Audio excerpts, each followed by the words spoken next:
एक मंडली थी, उसमें बहुत बड़े-बड़े विद्वान थे। उन विद्वानों के बीच में भी एक बहुत बड़े विद्वान थे और काफ़ी ईश्वर के बारे में चर्चा हो रही थी। उसी बीच एक जो है ईश्वर को मानने वाला था, आस्था वाला था, लेकिन भौतिक पढ़ाई नहीं किया था, यानी पढ़ा-लिखा नहीं था, लेकिन उसके अंदर ईश्वर के प्रति बहुत बड़ा प्रेम था। उस मंडली में आया और उसने उन उन पुरुषों में जो सबसे श्रेष्ठ थे, उनसे पूछा कि महाराज हमें बताइए कि ईश्वर कैसा है? ईश्वर कैसा है? तो सभी लोगों ने हँसने लगा।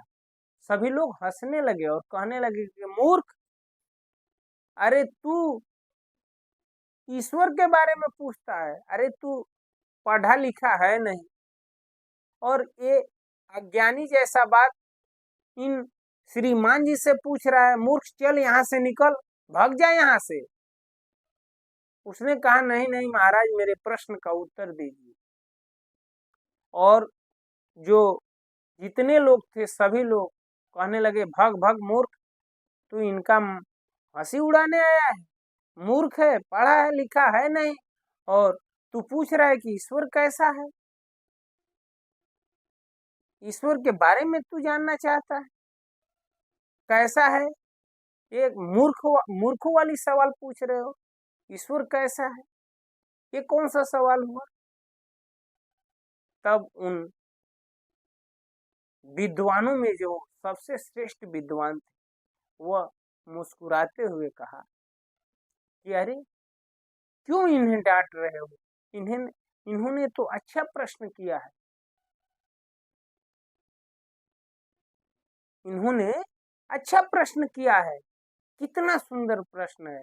इन्होंने यही न पूछा कि ईश्वर कैसा है, तो इसमें गलत क्या है? तब उसने फिर कहा महाराज आप मुझे बताइए ईश्वर कैसा है? तब वह विद्वान ने कहा कि ईश्वर सबका कल्याण, ईश्वर जो है कैसा है? कल्याण करने वाला है। ईश्वर जो है सब पे कल्याण करने वाला है, यानी वह रहम करने वाला है, वह सब पे रहम करने वाला है। तब वह व्यक्ति हंसता हुआ वहां से जाने लगा। तब वो विद्वान ने बोला कि अरे जरा सुनिए, आप कहाँ जा रहे हैं, क्यों हंसने लगे? तो उसने कहा कि जब वो रहम करने वाला है, सब पे कल्याण करने वाला है, तो हम पे भी रहम कर देगा, हम पे भी कल्याण कर देगा। तो उन्होंने कहा नहीं, ठीक है ये बातें सत्य है, लेकिन इसका मतलब ये नहीं कि आप कुछ भी करें।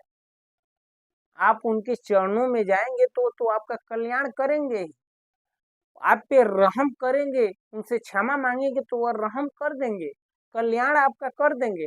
लेकिन ये अहंकार मत पालिए कि मैं कुछ भी करता रहूं और ईश्वर से क्षमा मांगता रहूं, ये ठीक नहीं है। तो मित्रों, ये बातें सत्य है कि ईश्वर जो है सब पे दया करने वाला है, करुणा के सागर हैं, करुणा करने वाले हैं। उनके श्री चरणों में आप शरणागत हो जाएंगे तो कितना हो बड़े आप पापी हैं तो वो माफ कर देते हैं, वो क्षमा कर देते हैं। लेकिन इसका मतलब ये जानते हुए भी कि यह पाप है और वो कल्याण करते हैं, फिर भी आप करेंगे इस लक्ष्य से, तो ये ठीक नहीं है।